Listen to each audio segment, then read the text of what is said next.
INI November 23, rank 10,000.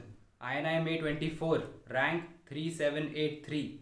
So, yes, I failed to clear the INI CET. I failed to get a seat in AIMS. But also, I did manage to get a 3-digit rank in NEET PG 24.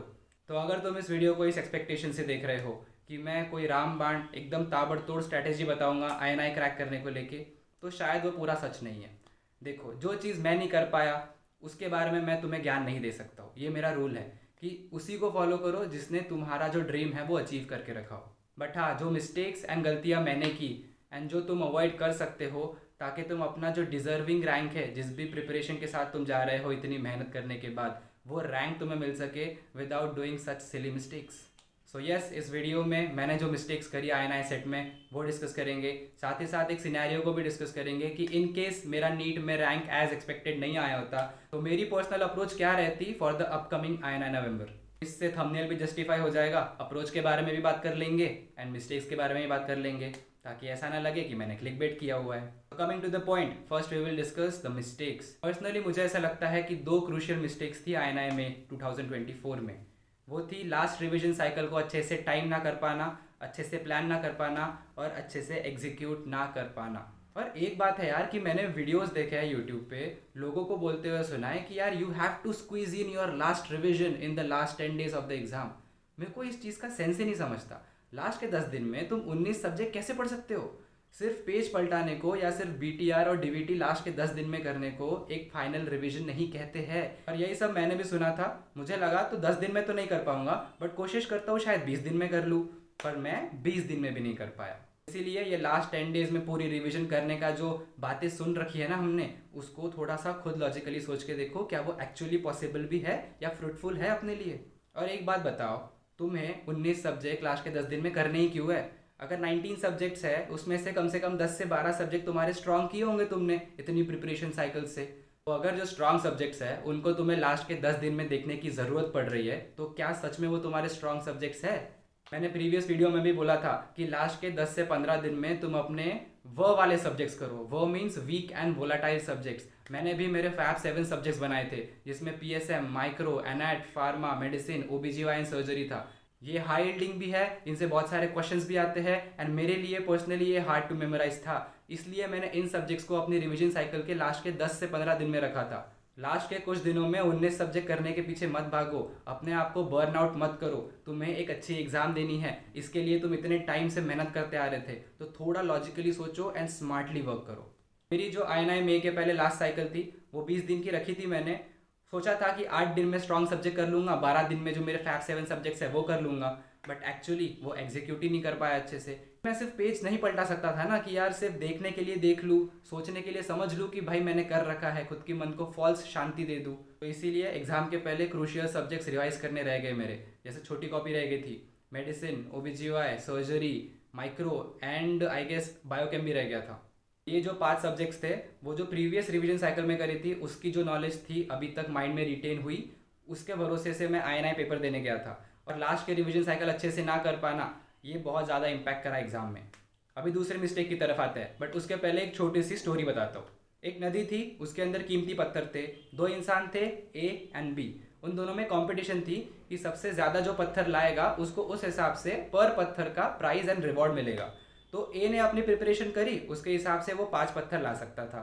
B ने preparation करी, वो 10 पत्थर लाने की capability रखता था। जब competition start हुई, दोनों नदी के अंदर उतरे, A ने 5 पत्थर जमा करे, B ने 10 पत्थर जमा करके वापस भी लौट गया। बट A ने देखा कि मुझे ज़्यादा रिवॉर्ड चाहिए, तो मैं भी 10 पत्थर उठा लेता हूँ, ज़्यादा पैसे मिलेंगे। उसने उठाए तो सही, बट जब लौट रहा था वजन झेल नहीं पाया और डूब गया। तो इसको अपनी एग्जाम से कोरिलेट करने की कोशिश करो। जितनी तुम्हारी प्रिपरेशन है, अगर तुम उसके बाहर जाके भी क्वेश्चन सॉल्व करके आओगे जो तुमको नहीं आते हैं, तो तुम्हारे नेगेटिव ज़्यादा बढ़ जाएंगे। मेरे खुद 131 करेक्ट हुए थे एंड 54 नेगेटिव। सोचो, जब मैं वापस आके रिकॉल देख रहा था तब वो एक एक क्वेश्चन जो ऐड हो रहा था ना नेगेटिव में, वो इतना रिग्रेट हो रहा था मुझे कि मैंने क्यों अपनी बाउंड्रीज के बाहर जाके क्वेश्चन सॉल्व किए। जो नहीं आता था उसको छोड़ देना चाहिए था, कम से कम मेरा रैंक इतना भी ज़्यादा नहीं आता। तो एग्जाम में जाने से पहले खुद से ये बात करना, खुद से ये प्रॉमिस करना कि जितनी भी मैंने प्रिपरेशन करी है उसके हिसाब से जो मुझे क्वेश्चन आएंगे 100% श्योरिटी के साथ मैं उसको टिक करके आऊँगा। मैं 2 रूल आउट कर सकता हूँ, 2 जो बचे हुए ऑप्शन है उसमें से प्रॉपर गैस वर्क करके मैं उसको टिक करूँगा। बट जो मेरी बाउंड्री, जो मेरी प्रिपरेशन के बाहर है, मैं जस्ट बिकॉज कि लोगों ने मुझे बता के रखा है कि 190 प्लस सॉल्व करोगे, इतने इतने सॉल्व करोगे तभी रैंक आएगा, उस चक्कर में मत पड़ना। नेक्स्ट टॉपिक पे आते हैं, वो है कि इन केस मेरा अगर नीट पीजी में रैंक एज एक्सपेक्टेड नहीं आया होता तो मेरी अप्रोच क्या रहती। सो देखो, मैंने आईएनआई में भी थोड़ा बुरा परफॉर्म किया तो मैंने अपनी रिविजन साइकिल्स चेंज नहीं की, क्योंकि मुझे मेरे रिविजन साइकिल्स पे पूरा भरोसा था। मुझे पता था मैं ऑन द राइट ट्रैक हूँ, बस बाउंड्री क्रॉस नहीं कर पा रहा हूँ क्योंकि मैं लास्ट में एग्जाम डे पे एग्जीक्यूट नहीं कर पा रहा हूँ। तो रिवीजन साइकिल सेम रखी। फाइनल रिवीजन साइकिल कैसे अप्रोच करी वो प्रीवियस वीडियो में बताया था कि मैंने फैब 7 सब्जेक्ट्स का अलग से स्लॉट बना के उनको लास्ट 10 दिन में करा। सो लाइक अगर मैं अपकमिंग आईएनआई के लिए प्रिपेयर कर रहा होता तो मैं 2 और रिवीजन साइकिल्स को ऐड करने की कोशिश करता, क्योंकि 6 तो वैसे भी हो चुकी थी और तुम्हारी जितनी भी हो रखी है उसमें तुम रिवीजन साइकिल्स 1 या 2 तो ऐड कर ही सकते हो। तो मैं वो कोशिश करता कि 2 रिवीजन साइकिल्स कर लूँ, साथ ही साथ जो प्रीवियस ईयर क्वेश्चन है जो बहुत पहले करे थे उनको एक बार रिवाइज कर लूँ, रिव्यू कर लूँ। सेम अप्रोच सेम स्ट्रेटेजी के साथ अच्छे से फाइनल रिवीजन साइकिल करके मैं आईएनआई का पेपर देता एंड रिजल्ट फिर देखते थे क्या होता। तो खुद की मेहनत करना इंपॉर्टेंट है, खुद के मन में सही होना इंपॉर्टेंट है कि एग्जाम के बाद कोई भी रिग्रेट नहीं होना चाहिए कि काश मैंने कुछ चीज़ और कर ली होती तो शायद आज कुछ और सिचुएशन में मैं होता। लास्टली एक कॉमन बात पे आते हैं जो ऑलमोस्ट सबके दिमाग में होती है कि भाई मुझे पढ़ना तो है, मैं एग्जाम क्रैक करना चाहता हूँ, बट मोटिवेशन धीरे धीरे लूज होने लगता है। स्टार्ट करता हूँ तब बहुत मोटिवेटेड रहता हूँ, धीरे धीरे होके मोटिवेशन एंड कंसिस्टेंसी लूज होने लगती है। तो उसके लिए क्या करें? मुझे एक बात बताओ, अभी फेस्टिव सीजन शुरू होने वाला है, एक दिन बाहर निकलना घर से एंड देखना मार्केट में कि 5 साल से लेके तो 65 साल का इंसान भी काम कर रहा है। वो क्यों काम कर रहे हैं? अगर वो काम ना करे 7 दिन तो उनके घर पे रोटी बनने की दिक्कत हो जाएगी, रोटी नहीं बनेगी उनके घर पे। तो वो जो कर रहे हैं ना वो सर्वाइवल के लिए कर रहे हैं अपने, उनको किसी मोटिवेशन की ज़रूरत नहीं है। वो पता है उनको कि अगर वो ये चीज़ ना करे तो शायद वो सर्वाइव नहीं कर पाएंगे। बट हम एस्पिरेंट्स, सर के ऊपर छत है, अच्छा खाने को है, सारे फैसिलिटीज़ है, हम कंफर्टेबल पोजीशन में जी रहे हैं, हम एक बहुत अच्छी लाइफ जी रहे हैं, इसलिए हमें मोटिवेशन की ज़रूरत पड़ती है।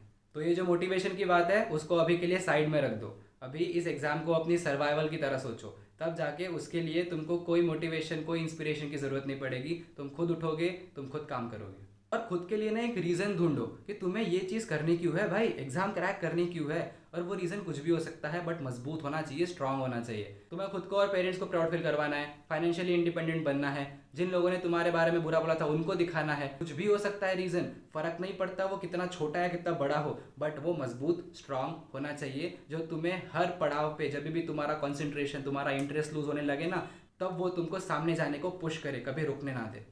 सो इस वीडियो में जो जो बता सकता था, mistakes, opportunities, motivation and all that, वो मैंने क्लियर करने की कोशिश करी। एंड अगर ये वीडियो देखने के बाद लाइक आपकी 0.1% भी हेल्प हो रही है तो इस वीडियो का बनाने का जो इरादा था, जो मकसद था, वो कंप्लीट हो जाएगा। तो see you soon guys with another video. Till then, जय हिंद एंड कीप बीइंग स्ट्रांग।